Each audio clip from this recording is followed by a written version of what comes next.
पेट का डॉक्टर जो gastro specialist जो सिर्फ पेट को देखता है, पेट की कोई भी खराबी दूर करता, उसकी फीस भी 2000 रुपए।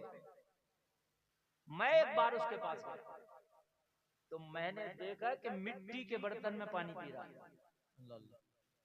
मैंने कहा डॉक्टर साहब यार आप 1 लाख रुपया रोज कमाते हो, अगर हिसाब लगाया जाए उसकी इनकम टोटल 1 लाख रुपए रोज होगी।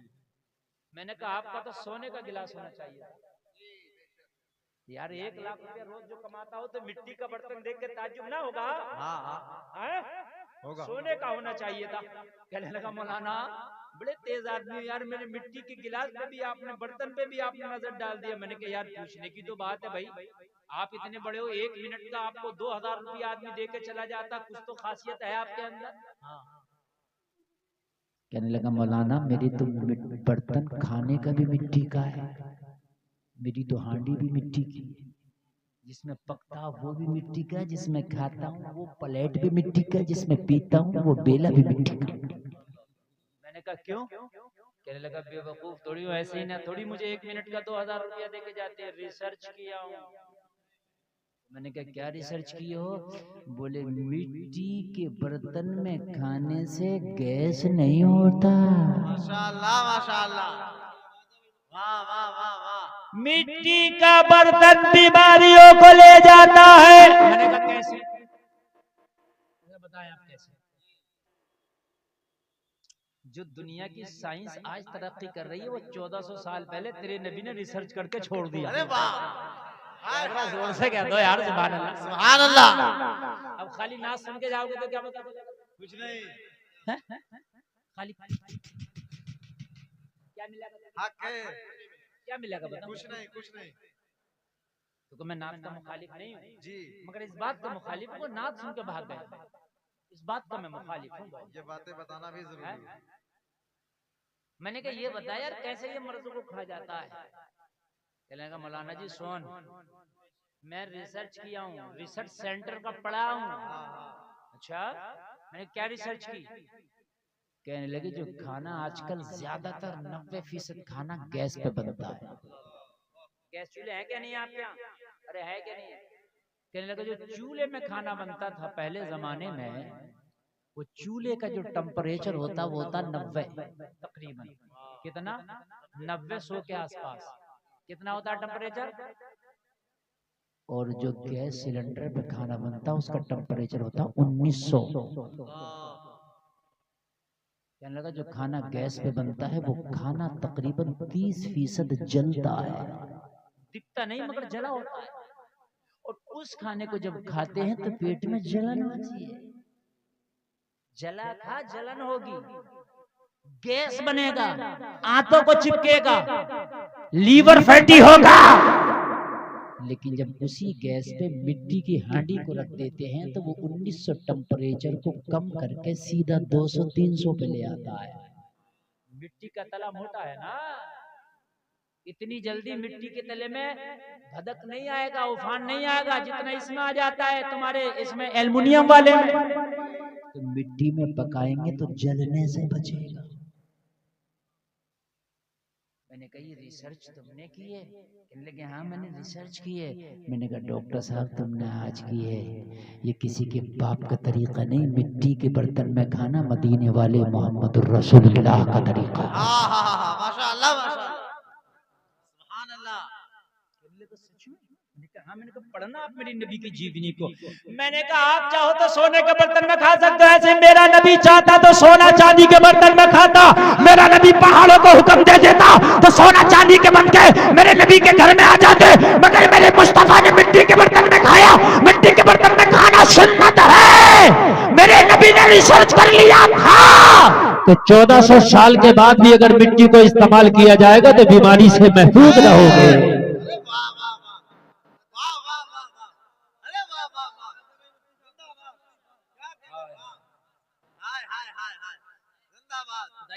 पता उसने क्या जवाब दिया था? कहने लगा था मौलाना जी तुम्हारे मजहब की कई बातें मैं और सुन चुका हूँ, और कई बातें जो सुनता हूँ तो ऐसा दिल चाहता है कि यार कलमा ही पढ़ लिया जाए।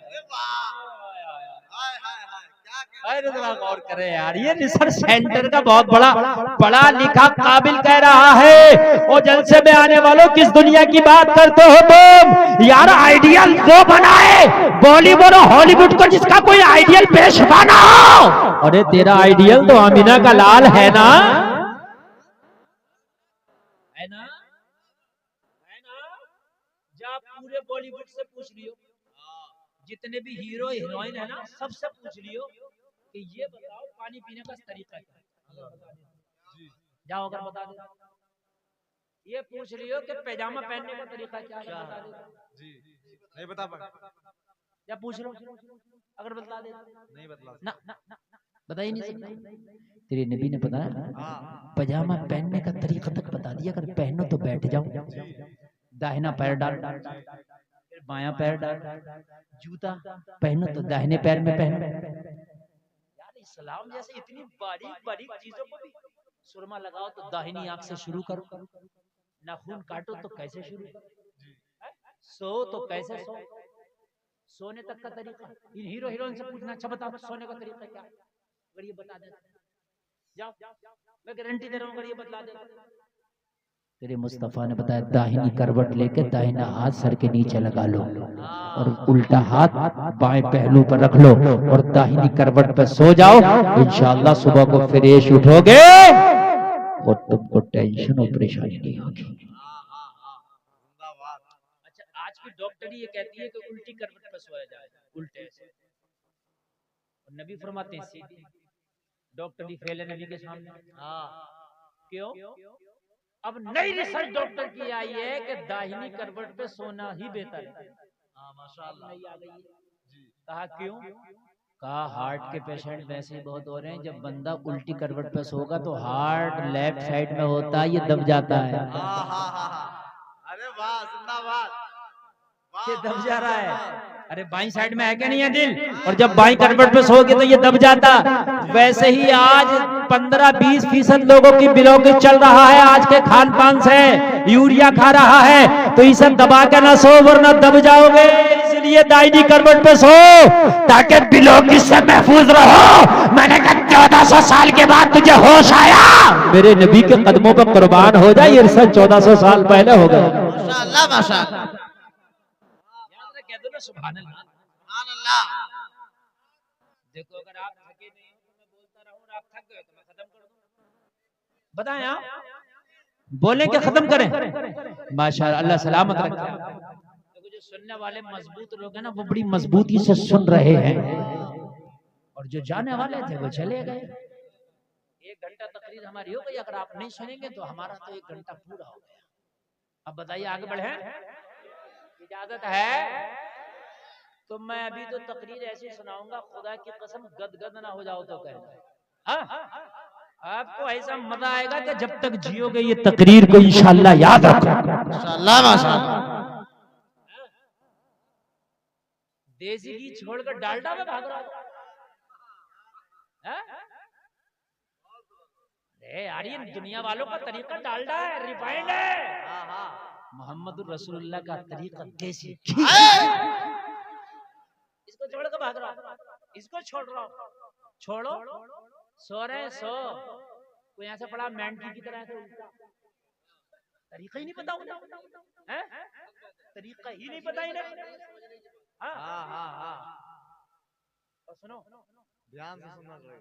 मैंने देखा बाबा जी भी लुंगी है रात को पहने हुए, इंजीनियर साहब भी रात को लुंगी पहन लिए सोने के टाइम, प्रोफेसर साहब भी जो पैंट कोट में थे, दिन में जब रात को लेटे तो लुंगी में। मैंने कहा क्या बात, सबों को सबों सोने में लुंगी। कहने लगे मौलाना जी जितना सुकून लुंगी में इतना पैंट और बेल्ट में नहीं है। मैंने कहा ये लुंगी किसी के बाप का तरीका नहीं, रसूल पाक का तरीका है।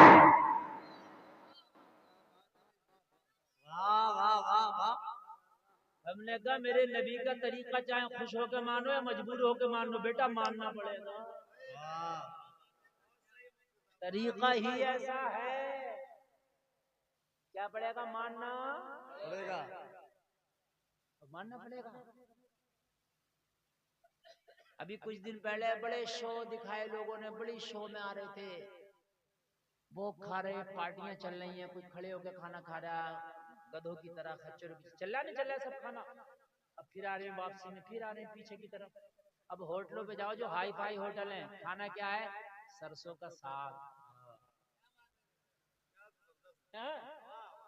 मक्की की रोटी। मैंने कहा यार, आज से अगर 20 साल पहले अगर ये कह देते मक्की की रोटी, तो क्या घर में ना खाऊंगा, यहाँ पैसे देके खाऊंगा, यहाँ स्पेशल के लिए आया हूँ। मगर अब स्पेशल फिर उल्टा हो रहा हूँ। आज से 30-40 साल पहले रेशम का लिबास आया, टेलीकोट आया, खादी को कोई पसंद नहीं करता था। अब कॉटन, खादी, लीलन अब सब पसंद किया जा रहा है जी। मैंने कहा करो तरक्की बेटा, दुनिया गोल है, घूम के फिर यहीं आओगे। दुनिया गोल है ना, जाओ फिर यही मोहम्मद के तरीके पे आओगे। सुभान अल्लाह, सुभान अल्लाह। अरे आ रहे हैं कि नहीं आ रहे हैं? आ रहे हैं। बड़े से बड़ा सेलिब्रिटी, बड़े से बड़ा अपने आप को फाय करने वाला, अब वो भी आ रहा पीछे की तरफ, खादी पहन रहा, खादी। और कुछ दिन के बाद देखना, ये बात जुमला मेरे नोट कर लिए जाए, और ये नोट करें, ये कैमरे वाले जो चल रहे हैं, मेरा जुमला नोट करें। कुछ दिन के बाद मेरी जिंदगी रहे या ना रहे, मेरा वादा, मेरा दावा है, टाट का लिबास भी आएगा मार्केट में। जो टाट का लिबास कभी उमर इब्ने खत्ताब ने पहना था। टाट की मैंने बनी हुई जवार कट मैंने देखी है, बड़े से बड़े मैंने बड़े अमीर लोगों पे देखी है, बिल्कुल जो टाट वाला बोरी होती है ना टाट की, उसकी जवार कट, ये बास कट मैंने बनी देखी। कुछ दिन के बाद देखना मार्केट में आएगा लिबास। दुनिया गोल है, भाग कहाँ भागेगा, फिर वहीं आएगा।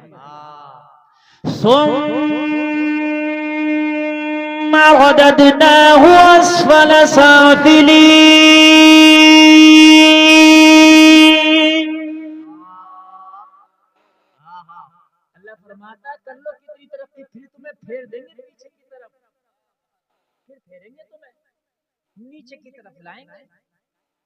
बच्चा होता है, डगमगा के चलता है, सख्त चीज नहीं खा सकता, फिर जवान हो गया है, हो गया कि नहीं हो गया? और फिर जब बूढ़ा हुआ तो वही डगमगा के चलने लगा, वही डगमगा रहा, वही बिल्कुल वही है। इस बच्चे को पकड़ते थे, आज बूढ़े बाबा गिर ना जाए। अल्लाह, कुरान ने जो कह दिया वो सच है। वाह वाह वाह वाह वाह। बच्चे के मुंह में सख्त चीज नहीं देते तो ना खा सकेगा, वही बूढ़ा भी अपने मुंह में सख्त चीज नहीं लेता ना खा सकेगा। सुम्मा रददनाहु अस्फला साफिली। कहां भागो, कहां जाओगे? सारे रस्सियां, सारे निजाम अल्लाह के हाथ में। किसके हाथ में? जोर से बोलो, अल्लाह के हाथ में, अल्लाह के हाथ में, अल्लाह के हाथ में। हजरत उमर निकले थे इस्लाम को मिटाने, कहा था इस्लाम को मिटा कर रख दूंगा। कहा उमर तेरे जरिए इस्लाम को ऐसी ताकत दूंगा कि रूम और ईरान, कैसरो, किसरा पे जाके अगर इस्लाम का झंडा लहराएगा तो उमर वो तू लहराएगा इंशाअल्लाह। समझ रहे हैं? जब कोई ज्यादा मुखालफत पे आ जाए तो समझ लो वो दोस्त बनने वाला गोल है ना। हर चीज जब घूम के अपने टीप पे पहुंचती है तो फिर पीछे को आती है। दुनिया ने बहुत तरक्की कर ली, चांद पे पहुंच गए, जमीनों में सब कुछ देख लिया, पेट्रोलियम क्या क्या तलाश कर लिया, फिर पीछे की तरफ। होटलों में पुराने खाने, पुराने पहनावे अब तलाश किए जा रहे हैं। समझ रहे हैं कि नहीं समझ रहे हैं आप? पुरानी पुरानी ग़िज़ाएं तलाश कर रहे हैं। और खुदा की कसम आप देख लेना, एक बात और बता तू, धीरे धीरे धीरे धीरे धीरे धीरे धीरे धीरे तेरे नबी का सुन्नत तरीका भी लोग अपनाने पे मजबूर हो जाएंगे। माशाअल्लाह।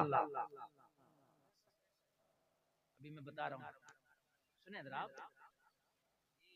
एक मुसलमान नमाज पढ़ रहा है, बहुत बड़ा योग्य गुरु आया, देखा वो सजदा कर रहा है, जैसे उसने सलाम करा, अस्सलामु अलैकुम रहमतुल्लाह, अस्सलामु अलैकुम रहमतुल्लाह, उसके पास खड़ा हो गया, कहने लगा यार एक बात बता, ये कौन सा योगा था? ओ भाई योगा नहीं है, इबादत है। क्या कहती है? नमाज। कहने लगा यार ये तरीका किसने बताया था, ये इस तरह से नमाज पढ़? कहा मेरे नबी ने। तो ये योग्य गुरु कहने लगा मैं कसम खा के कहता हूँ पूरी दुनिया का सबसे बड़ा अगर कोई डॉक्टर है तो वो मोहम्मद रसूलुल्लाह। आप नहीं बोलोगे, आप नहीं बोलोगे जरा सुभान अल्लाह। ये नमाज़ी कह रहा तुझे कैसे पता? कहने लगा मैंने सर के बाल से लेके पैर के नाखून तक का योगा सीख रखा, मैं सिखाता हूँ, लेकिन एक योगा आज तक मुझे नहीं आ सका था, वो तेरी नमाज ने मुझे सिखा दिया। किसने सिखा दिया? कहा कौन सा? कहने लगा दिमाग में बहुत बारीक बारीक नसें होती हैं, आज तक दिमाग की मुकम्मल नसों का डॉक्टर पूरी दुनिया में पैदा नहीं हुआ। बहुत बड़ी बात बोल रहा हूँ मैं। ये जो ऑपरेशन होते हैं ना दिमाग के, ये सब मोटे मोटे ऑपरेशन है। जो दिमाग की मेमोरी और दिमाग की नसें, अगर एक नस काम छोड़ जाए दिमाग की तो हाथ पैर काम करना छोड़ जाता। बड़े बड़े डॉक्टर को मैंने देखा दिमाग की नसों का भी पूरी दुनिया में एक डॉक्टर भी नहीं जो मुकम्मल दिमाग की नसों के बारे में जानता हो। कहने लगा दिमाग की बड़ी बारीक बारीक नसें हैं, इन नसों में अगर ब्लड का सर्कुलेशन जरा धीमे हो जाए तो इंसान की याददाश्त खत्म हो जाती है, कोमा में चला जाता, हाथ पैर काम करना छोड़ जाता। कोई ऐसा योगा मुझे नहीं मिल रहा था कि दिमाग की नसों में खून को तवाजुन को बरकरार रखा जाए, कोई ऐसा योगा होता, वो तेरी नमाज से मिल गया। कैसे? तो इसने कहा दिल नीचे है और दिल का काम है पूरी बॉडी में ब्लड को सप्लाई करना। अरे दिल सप्लाई करता नहीं करता है? अच्छा नीचे मोटर लगी है, ऊपर दूसरी मंजिल पर पानी जा रहा है तो लोड पड़ेगा नहीं पड़ेगा? अच्छा मोटर ऊपर रख दो, पानी नीचे को उसका छोड़ दो तो आसानी से आएगा कि नहीं आएगा? मोटर की भी जरूरत नहीं पड़ेगी, खाली पैप डाल दो ऊपर बाल्टी में, नीचे खुद ब खुद खाली हो जाएगी। कहने लगा सर ऊपर है, दिमाग ऊपर है, हार्ट नीचे है, दिल नीचे है, ये जब पंपिंग करके ऊपर दिमाग पे खून पहुंचाता है तो इस पे लोड पड़ता है, अच्छे से सर्कुलेशन नहीं हो पाता है। लेकिन मैंने देखा नमाज में जब तू सजदा कर रहा था तो दिल ऊपर हो गया था, दिमाग नीचे हो गया था। जितनी देर तू सजदे में है, हार्ट आराम से दिमाग की नसों में खून के तवाज़ुन को बरकरार रखेगा। अगर इंसान जिंदगी भर सजदा करता रहे तो दिमाग के मरीज होने के चांसेस खत्म हो जाएंगे। माशाअल्लाह माशाअल्लाह। वाह वाह वाह वाह वाह। हाय हाय हाय। कहां भाग रहे हैं आप? कहां भाग रहे हैं आप पूरी दुनिया के पीछे? दुनिया जा रही है तेरे नबी के पीछे। यार जरा जोर से कह। सुभान अल्लाह। तुम्हें अजानों में मजा नहीं आता? अजानें हो रही होती है, मोबाइल चला रहे होते हो, तुम्हें नहीं आता मजा। एक बहुत बड़ी बॉलीवुड की हीरोइन है, अदाकारा है, बहुत बड़ी अदाकारा है, बहुत टॉप की अदाकारा। वो कह रही थी मैं शूटिंग पे थी एक दिन और बराबर से किसी मस्जिद से अजान की आवाज आई, कहने लगी इतना सुकून मुझे किसी चीज में नहीं मिला जितना सुकून मुझे अजान सुनने में मिला। माशाअल्लाह। यार सुभान अल्लाह कह दो ना। अदाकारा का ये बयान है, मुझे अज़ान सुन के उसमें सुकून मिला। आपसे एक गुजारिश ये है कि कुछ अजान देने वाले अजान पढ़िए ऐसे हैं कि उनकी अजानों से तो मुझे भी तकलीफ होती है। इसको एक लफ्ज याद नहीं है, एक मखरज याद नहीं है, ऐसी अजान पढ़ता है कि ये पता ही नहीं चलता कि अरबी वाली अजान पढ़ रहा है कि वो किसी और जबान में पढ़ रहा है। अशहदु अल्ला इलाहा इल्लल्लाह। मतलब कह रहा हूं, अब इससे कभी तू अजान ना पढ़, या तो मश्क कर ले, सीख ले, तो लड़ जाएगा, डंडा लेके आ जाएगा। मैं अजान मखरज निकाल, सही से अजान पढ़ ताकि अजान लोग सुने तो उनके दिल मस्जिद की तरफ खींचे चले जाए। माशाअल्लाह माशाअल्लाह। है कि नहीं? और अच्छा मुअज्जिन रखो, तुम भी नहीं रखोगे, तुम्हें भी फ्री वाला मुअज्जिन चाहिए।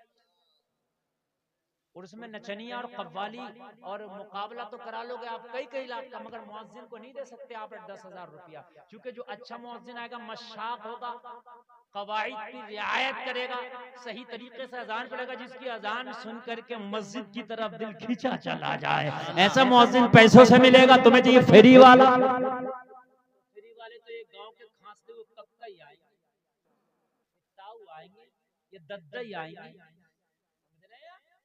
ऐसी अजान पढ़ते हैं, यकीन करना, यकीन करना। एक तो अजान पढ़ा था माज़अल्लाह, अल्लाह ऊपर, अल्लाह ऊपर, ये अजान है ये, हैं? और कोई मना नहीं करता, मना कौन करेगा, क्योंकि फ्री में आ रहे हैं ना ये। अच्छे मशाक अच्छे मखारिज वाले मुअज्जिन रखो, ताकि उनकी अजान सुन के अपने तो अपने गैरों के दिल भी पिघल जाए। माशाअल्लाह। ऑपरेटर साहब गाई को बढ़ा दो, हमारी गाड़ी को भी थोड़ा सा गूंज बढ़ा दो, जैसे मोहम्मद अली भाई पढ़ लेते। हेलो, गूंज और बढ़ाओ, और गूंज पैदा कीजिए, ई को बढ़ाइए। हेलो, क्या प्यारी है। अगर कोई अजान पढ़ने वाला पढ़ने लगे अल्लाहु अकबर, अल्लाहु